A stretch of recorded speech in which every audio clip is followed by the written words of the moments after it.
University, please come to order. Trustees, please unmute your audio for roll call. Ms. Kiss, please call the roll. Thank you. Trustee Abrego. Here. Trustee Adamson. Present. Trustee Arambula. Here. Trustee Carney. Here. Chancellor Castro. Here. Trustee Clark. Present. Trustee Day. Trustee Fagan.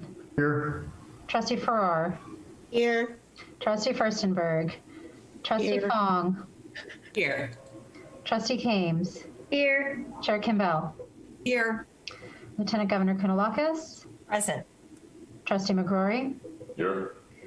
Governor Newsom. Trustee Ortiz-Morfitt. Here. Trustee Reyes. Here. Speaker Rundon. Trustee Sebelius. Here. Trustee Simon. Here. Trustee Steinhauser. Here. Trustee Taylor. Here. And Superintendent Thurmond. Okay, Chair, we have a quorum. Thank you. Before I begin my report, I need to attend to one item of business. It is my responsibility at this time of year to nominate 5 trustees to serve on the 2021-2022 Committee on Committees. The following trustees have graciously accepted my nomination to serve on this year's committee. Chris Steinhauser as chair, Adam Day, vice chair, Larry Adamson, Jean Furstenberg, and Mariana Kames. These nominations will come before the full board for approval at the March meeting. The Committee on Committees will then convene in the spring following the March board meeting to deliberate and nominate the chair and vice chair of the board, as well as all the members of the standing committees for the 21-22 term. Notice of the committee meeting will go out in due course 10 days in advance of the meeting. The committee nominations will come to the full board for approval at the May board meeting. And now to my report. It is my great pleasure to again welcome Chancellor Castro as he continues the transition to his new role as the 8th Chancellor to lead the California State University. The grandson of Mexican immigrants, he is the first person of color and first Native Californian to serve as the Chancellor of our great university. We are proud that this dedicated and compassionate lifelong educator is charged with advancing the CSU's mission to provide students from all walks of life with a transformative, high-quality education that empowers them to become our bold leaders of tomorrow. Chancellor Castro begins his work at a most consequential and historic moment for our nation as we navigate a series of profound crises, a worldwide pandemic, economic uncertainty, social and racial injustice, and deep, bitter political divisions that cross our nation, state, and communities. Earlier this month, we watched in horror as a violent mob, incited by inflammatory and irresponsible comments, founded on inaccuracies and lies, stormed the Capitol building in Washington, D.C., and causing the death of 5 people. The founders of our great nation knew that the lifeblood of a vibrant and peaceful society is a well-informed citizenry. They knew, as has often been said, that democracy dies in darkness. Thankfully, the California State University is a place of free and open inquiry and discourse, where the lamp of learning shines, and all those who have the drive to succeed and the courage to dream. Now more than ever, it is our duty to ensure that our campuses remain beacons of truth, knowledge, and inclusive excellence for future generations. Martin Luther King Jr., whose legacy we celebrated earlier this month, wrote in his own college newspaper, "Education must enable one to sift and weigh evidence, to discern the true from the false, the real from the unreal, and the facts from fiction. Our role as an institution of higher learning is not just to debunk fake news and alternative facts, but to train our students to pre-bunk them with a critical mindset that enables them to discern truth from falsehood and delusion from evidence-based reality.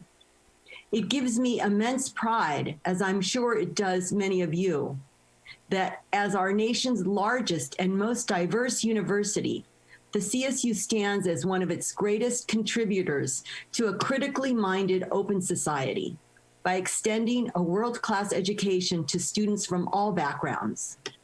And so, with a continued focus on authentic access, unparalleled value, and the promise of social mobility, we do so.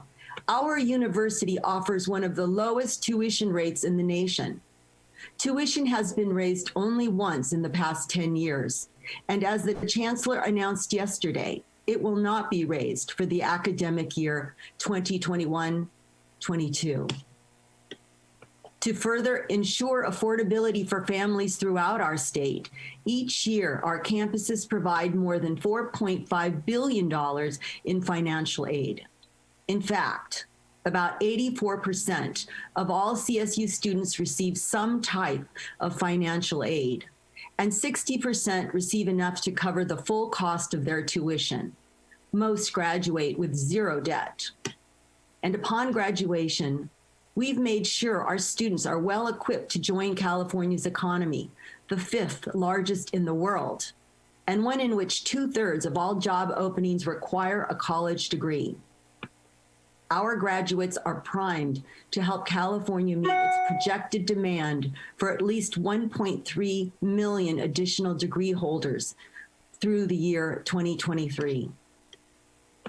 With gainful employment, most CSU graduates recoup the cost of attending college within just 2 years, according to a recent report from the Campaign for College Opportunity. The report also noted that college graduates typically earn $1 million more through their lifetimes than those with just a high school diploma, and they are far less likely to be unemployed. There is no doubt that a college degree provides strong protection against economic downturn. With low cost and high return, the CSU consistently lands among the top US universities for value and upward mobility. In November, our campuses once again received the highest possible ratings in CollegeNet's 2020 Social Mobility Index. Nearly all CSU campuses were in the top 16% of this influential index. And 4 of our campuses, Fresno, Long Beach, Pomona, and Stanislaus, have ranked in the top 20 for 7 consecutive years. This fall, California students and their families demonstrated their trust in the CSU's promise of value, security, and socioeconomic ascent. Despite the pandemic, the CSU received more than 800,000 undergraduate applications for fall 2021, down just 4% from last year. Further, our campuses received more than 26,000 post-baccalaureate applications, a 46% increase compared to last year. Several campuses, including Humboldt, East Bay, Pomona, San Bernardino, San Marcos, and Stanislaus, have extended their application deadline and are still working with students who need additional time to apply. So the number for both undergraduate and graduate students will continue to rise. And our campus outreach and recruitment teams are working hard this winter to encourage students who have been admitted to a CSU campus to commit and enroll this fall, when we expect a return to in-person activities. Our message to admitted students is clear. By moving forward with their education, students are making the best possible investment in themselves and taking a significant step toward a productive, prosperous, and rewarding future. And while education is indeed a wise investment for our students, we all reap the dividends. Higher education bridges our divisions. It promotes health and prosperity for all and strengthens our democracy. With the spring semester upon us and a new hopeful day for our nation ahead, I thank all of you for continuing your work through difficult circumstances while staying true to the values that bring us together: access, opportunity, and inclusive excellence. That concludes my report. I would now like to turn it over to Chancellor Castro for his inaugural report. Chancellor Castro. Thank you, Chair Kimbell. It is both a great pleasure and an enormous privilege to address all of you this morning in my first report to this board as Chancellor. I want to begin by welcoming President Sandin and Interim Presidents Jimenez Sandoval and Yao. And President Beck, while Channel Islands and the CSU have benefited from your leadership for years, I welcome you as well in your new role as President of CSUN. I'm excited to work with all of you and hope that the transition to your new positions has been as seamless and as ably supported by talented and dedicated staff as mine has been. As Chair Kimbell so eloquently noted, this is a consequential and historic moment in time for our nation, which is deeply and bitterly divided. America's most sacred democratic institutions have been threatened, first through reckless language and rhetoric, and then almost unimaginably through literal physical violent attack. And still a pandemic rages, one that has wrought global suffering on a massive and heartbreaking scale, and one that has disrupted our lives, brought about great economic uncertainty, and disproportionately impacted the most vulnerable among us. And yet, despite all of this, I remain optimistic with a wholehearted belief that we are at an inflection point, one that will mark a turn toward healing, reconciliation, and recovery. And as the nation's largest, most diverse, and most consequential university, it is our great privilege and responsibility that we don't have to hope for an inflection point. We can be the inflection point. Chair Kimbell is right. Never has the transformative power of higher education been more clear and more necessary. It's a power to change lives, a power to help drive our state's recovery and sustained economic vitality. Thank you, trustees, for the privilege of serving as your chancellor at this historic moment in time.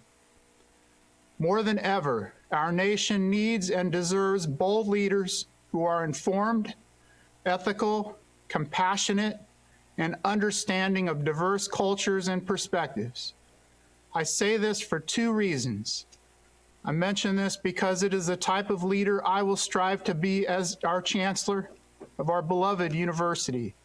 And I say it to remind us that these are the types of leaders, whether they enter public service or pursue careers in the private sector, that the CSU is educating now so that our state and nation will be stronger in the decades to come. That is our mission. To fulfill that worthy mission, we must continue to come together to work as one. That is when the CSU is at its very best, whether it is through collaborative research endeavors like the Agricultural Research Institute, sharing data and best practices to enhance student success, as we do so effectively in our Student Success Analytics Certificate Program, or when our campuses and staff join together to provide resources, aid, and support during natural disasters and times of tragedy, which have impacted our campuses far too frequently in recent years. These are but a few examples. One way I can help the CSU leverage our great power as a system is simply to listen. I assure you that as Chancellor, I will listen to and respect diverse perspectives before making significant decisions. And I ask that you share your perspectives with me, especially when you believe that the CSU can do better. To that end, I will be visiting each campus, starting next month. The visits will, by necessity, be virtual at first, but hopefully in person starting in the fall. And I very much look forward to meeting with students, campus leadership, faculty, staff, alumni, and members of the communities that we all serve. I want to again express my appreciation to Governor Newsom for his proposed budget and welcome reinvestment in the CSU.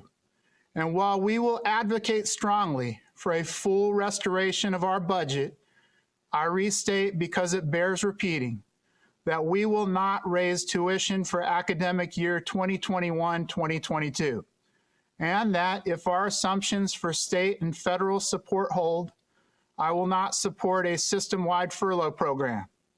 And we will all do what we can, as much as we can, to avoid additional layoffs of permanent CSU staff or faculty due to a lack of state funds.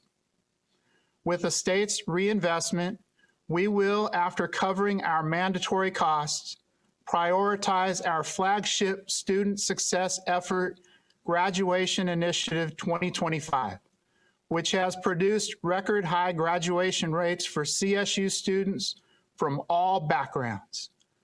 But of course, we can and we will do more.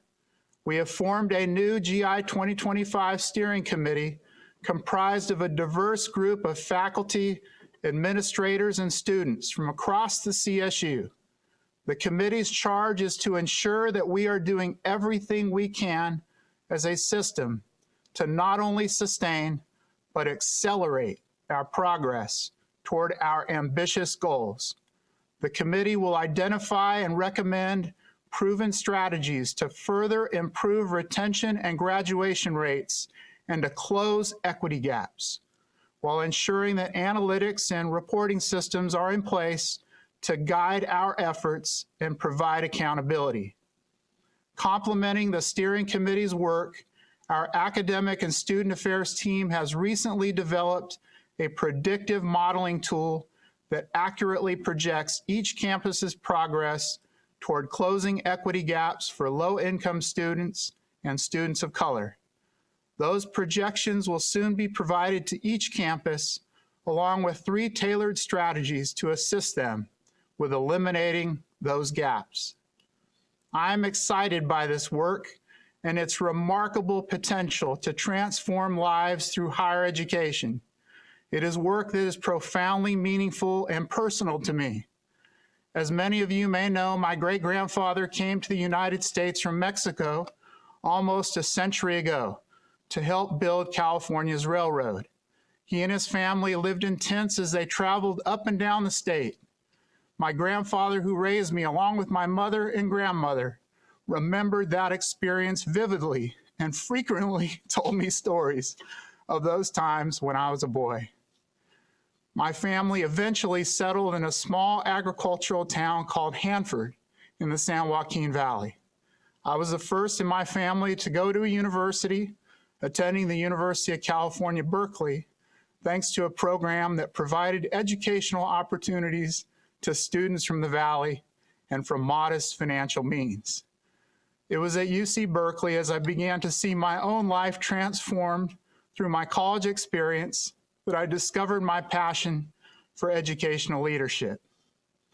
And throughout my career, and especially the last 7 years, I've had the honor of serving as the president of Fresno State. Go Dogs, by the way. I've seen higher education transform the lives of so many talented and diverse students who grew up in circumstances similar to my own. This is why I'm so humbled and inspired to have the opportunity to work alongside all of you to continue to positively impact lives at a scale that the CSU alone can provide. I consider it my life's highest professional honor and responsibility, and I thank you again for that opportunity. In closing, I want to acknowledge the tradition instituted by Chancellor Emeritus White of delivering the State of the CSU address at this meeting. I plan to continue that tradition, but believe it is appropriate for me to defer those remarks until I'm a few more months into my tenure. However, Although my time in service as your chancellor has been short, I have every confidence in providing this sneak preview. The state of the CSU is resilient, it is resolute, it is strong, and it leaves us poised and ready to serve as an inflection point, helping to lead California and the nation to and through a period of healing, recovery, reconciliation, and greater understanding as we continue to graduate talented, ethical, and compassionate future leaders and drive our golden state toward a bright and prosperous future. Chair Kim Bell, that concludes my report. Thank you, Chancellor Castro. We will now hear from the President of the Academic Senate, CSU, Dr. Robert Keith Collins. Thank you, Chair Kim Bell. I hope that everyone is well, taking good care, and staying healthy. It is truly an honor to offer this report on behalf of the dedicated senators of the ASCSU. Greetings from the lands of the Gwich'in Ohlone here in Richmond, California.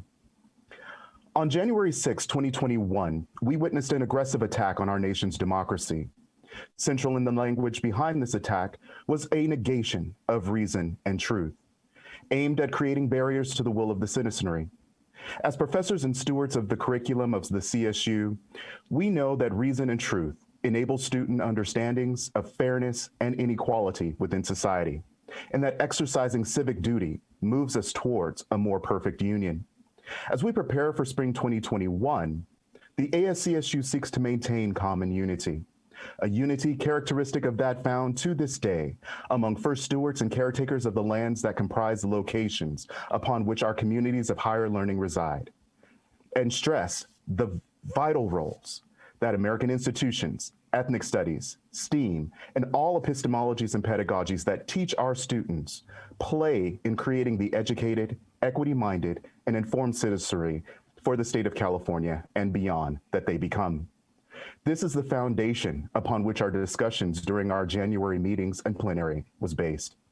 Preceding our plenary on January 20th, the ASCSU met with the CSSA executive leadership to engage in conversations on strategies for further enabling common unity and effective communication, legislative advocacy, and ensuring student lived experiences inform the work of the ASCSU.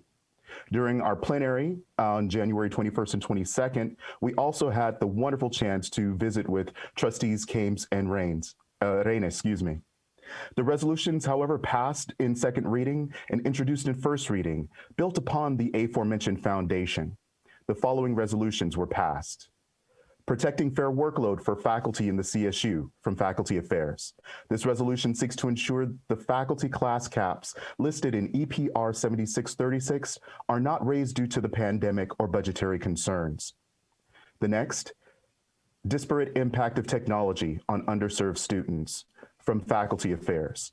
This resolution urges the CSU system to make investments in digital technologies to eliminate inequalities and inequities in access to our students during the pandemic and beyond, given the increasing level of educational activities occurring virtually.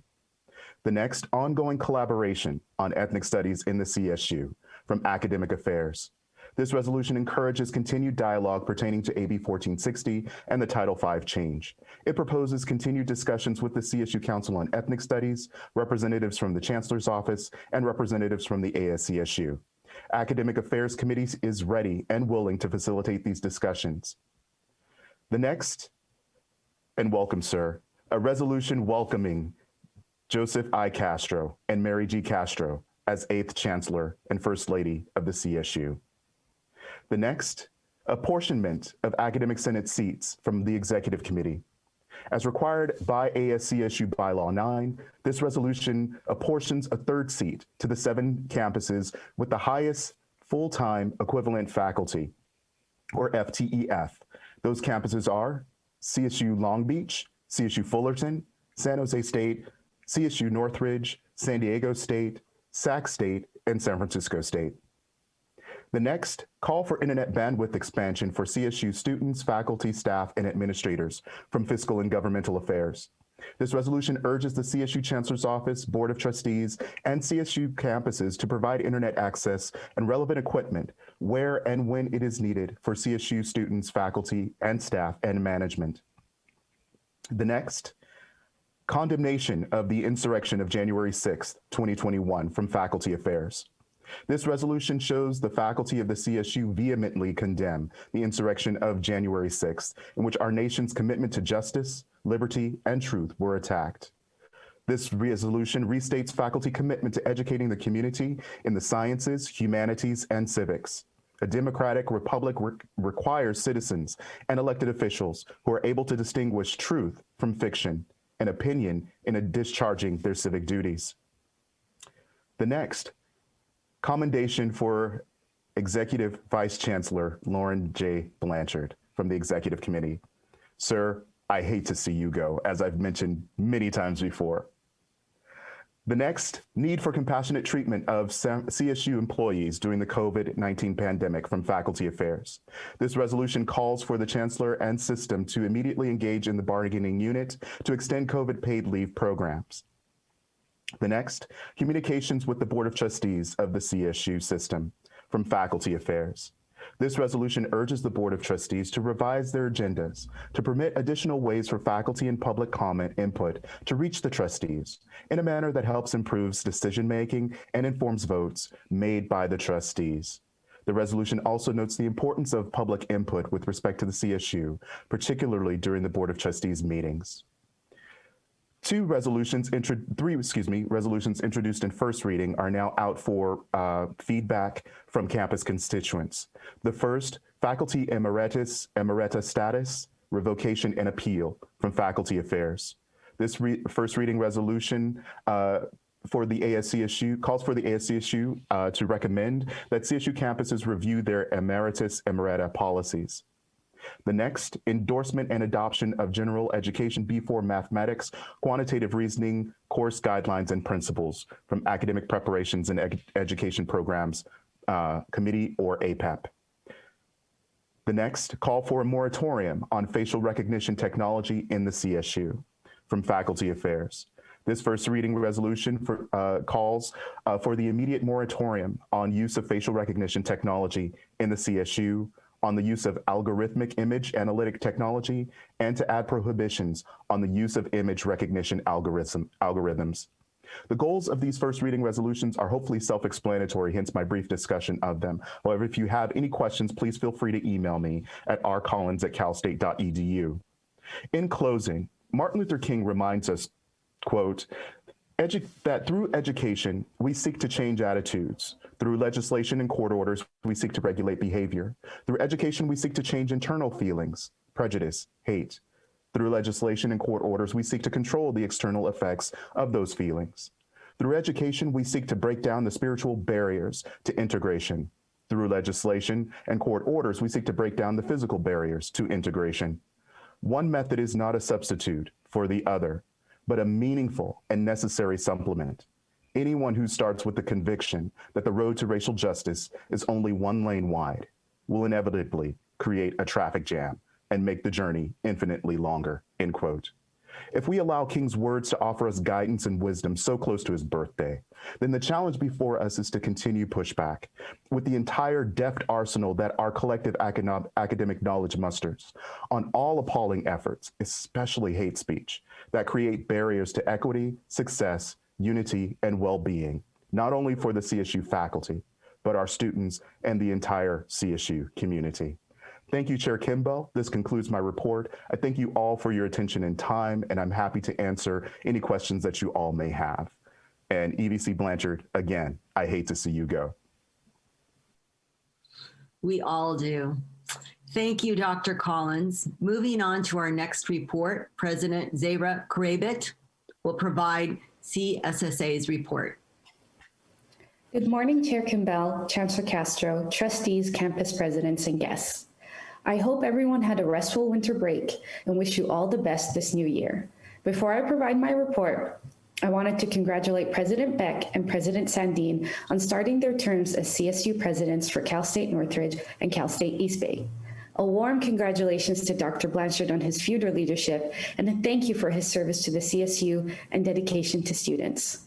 Lastly, a special congratulations to Dr. Castro on starting his role as the 8th Chancellor of the CSU. I truly appreciate his communication and dedication to prioritizing students. I also wanted to thank him for joining us this past weekend during our plenary. The students really valued the priorities he shared with us as they aligned with CSSA's priorities. As the officially recognized voice of all CSU students, CSSA once again appreciates the opportunity to address you all, and we look forward to the opportunities where we can collaborate to address any challenges we may face this semester. Now more than ever, it is absolutely critical that we all work together to create spaces and resources to welcome students and ensure they have the institutional and academic support needed to succeed in their education. As the new year began, we have all received very positive news with the governor's proposed budget. We are happy to see a reinvestment into the CSU and particularly pleased to see the $15 million for mental health and technology and another $15 million for student homeless and food insecurity. With this budget proposal, we are glad to receive the swift announcement from Chancellor Castro that tuition for 2021 and 2022 would not increase. We are excited to partner with the Chancellor's Office and each of the CSU advocacy partners in our budget advocacy to ensure we receive these funds. And I would be remiss if I didn't mention that we heard from the Governor's Office and budget staff in the Capitol that the budget request from the Board of Trustees in alignment with CSSA as a shared priority made all the difference in having basic needs included in the January budget proposal. Another important issue to highlight is the planning for the fall 2021 semester. Within CSSA's COVID-19 policy agenda, the health and safety of the campus community is essential. Students are both anxious and excited by the possibility of a return to an on-campus instruction in the fall. There is a hope for a return with some sense of normalcy, but we must also be considerate of the students who may not have the access or the resources to return in the fall. So I urge all campus leadership to work with and include their students and student leadership in these conversations to best find solutions to serve our entire campus community. Lastly, I wanted to address with you all an immense priority for CSSA, financial aid reform. 3 years ago, CSSA, in collaboration with the University of California Student Association and the Student Senate for California Community Colleges, started a coalition and established a fixed financial aid campaign. We know that our students are impacted the most by non-tuition costs, particularly low-income students. Those costs have not been taken into consideration or account by the current financial aid model. Collectively, we believe that this is one of the effective ways to address basic needs in the affordability crisis. The new proposal from the California State Aid Commission was just voted on, and while we do have some outstanding concerns, we hope to see this addressed in the legislative process. Now is the time for reform, and now is the time to modernize the Cal Grant. I look forward this semester to working and advocating for student needs and engaging students in system-wide state and federal higher education policymaking. Thank you, Chair Kimbell. That concludes my report. Thank you, Zahra. Our final report will be from Michelle Power, President of the CSU Alumni Council. Thank you, Chair Kimbell. As the Executive Director of the Alumni Council, I'm reporting today on behalf of President Michelle Power, who unfortunately lost electricity this morning, preventing her from joining us today. On behalf of the Alumni Council, we want to extend a warm welcome to Chancellor Castro. The Council is so pleased the Board of Trustees chose you to lead the university in its next chapter. And we're very excited for your tenure and look forward to working together. And Dr. Blanchard, thank you for your commitment to partnership with the Alumni Council and your leadership that created hundreds of thousands of new alumni during your tenure and set the stage for success for millions more in the future. The Alumni Council remains committed to helping the CSU reach its goals, supporting students every step of the way. As the largest CSU constituent group with nearly 4 million alumni, we stand ready to use our collective voice to help you and the CSU reach even greater heights. As the battle against COVID-19 endures, so does the influence CSU alumni have on their communities. I'm pleased to share with you today 4 examples of how our alumni are using their expertise to make a difference in their communities as well as the nation. CSU Long Beach graduate Eduardo Cisneros, his career experience includes government relations, advocacy, and campaigns.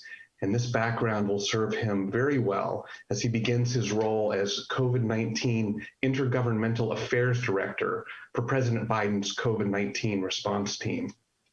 As the Biden administration continues to make appointments, we'll share more of our CSU graduates who are part of that at the next board meeting. Gabriella Modglin, a first-generation graduate from CSU Channel Islands, benefited from mentorship programs, which sparked her passion to pursue a career in the medical field. She currently works for Santa Barbara County Public Health Department, monitoring, tracking, and reporting COVID exposures to healthcare organizations and first responders. Gabriella is helping the county mitigate, respond to, and contain the disease. Dr. Daniel L. Gross, graduate of San Diego State, had announced his retirement as Executive Vice President of Hospital Operations for Sharp Healthcare just before COVID-19 struck. But Dr. Gross delayed his retirement and stayed on as a special consultant to focus specifically on COVID and its implications for San Diego County. In this role, Dr. Gross ensured their facilities and staff were organized and coordinated for care and treatment of COVID patients. Dr. Gross credits his education from San Diego State for preparing him for the responsibility of helping keep San Diego County safe. And 5 future CSU graduates studying nursing at San Francisco and San Jose State created the 15-page book, Let's Learn About COVID-19, containing coloring diagrams, crossword puzzles, and other activities that help explain the virus to children. Nonprofit healthcare provider Community Health Partnership printed the book, which will be distributed to clinics and community health workers conducting outreach programs in East San Jose. We're delighted to include these individuals in the Made in the CSU family and extend our appreciation to our faculty and staff who inspired them to pursue their passion and make a difference in our world. And for some additional updates, last fall, the Alumni Council conducted our board self-assessment survey. And based on the results, one of the top areas of feedback is we saw a strong desire for our alumni to become more involved with the advocacy work of the CSU. We've created a special committee on advocacy to strengthen the connection with the work led by the CSU Office of Advocacy and State Relations. And we look forward to participating in Advocacy Week next week and helping the CSU meet its budget and legislative advocacy goals. And in December, we hosted the first ever virtual CSU London alumni event in coordination with the launch of the CSU London Alumni Network. The event was very well received by over 150 alumni across 20 campuses. And we look forward to hosting similar events for our alumni in Hong Kong and Tokyo in the coming months. Thank you, Chair Campbell. This concludes my report. Thank you, Aaron. Thank you for stepping in, and I hope that Michelle gets power soon. It's now time for the board to consider the items listed on today's consent agenda. All of the committee items requiring full board approval are listed on the consent agenda. Trustees, again at this time, please ensure that you unmute your audio. Does any trustee wish to remove any item from the consent agenda? Okay, seeing none, may I have a motion to approve the item? Second. Ms. Kiss, please take a roll call. I have a motion and a second. Trustee Abrego. Yes. Trustee Adamson. Yes. Trustee Arambula. Trustee Carney. Yes. Chancellor Castro. Yes. Trustee Clark. Yes. Trustee Day. Trustee Fagan. Yes. Trustee Farrar. Yes. Trustee Furstenberg. Trustee Fong, Yes. Trustee Kames, Yes. Chair Kimbell, Yes. Lieutenant Governor Kounalakis, Trustee McGrory, Yes. Governor Newsom, Trustee Ortiz Morfitt, Yes. Trustee Reyes, Yes. Speaker Michelle, Rendon, I'm Trustee sorry. Sabali. I'm here. Aye. Thank you. So noted. Thank you. Trustee Sebelius. I'm here as well. Aye. Thank you. Trustee Simon. Trustee Steinhauser. Yes. Trustee Taylor. Aye. And Superintendent Thurmond. The consent agenda is approved. Right, so the consent agenda is approved, and this concludes the business of the January meeting of the Board of Trustees. The board will reconvene for their next meeting on February 17th, 2021. Notice of the meeting will go out in the ordinary due course 10 days in advance of the meeting. Virtual gravel. This is the California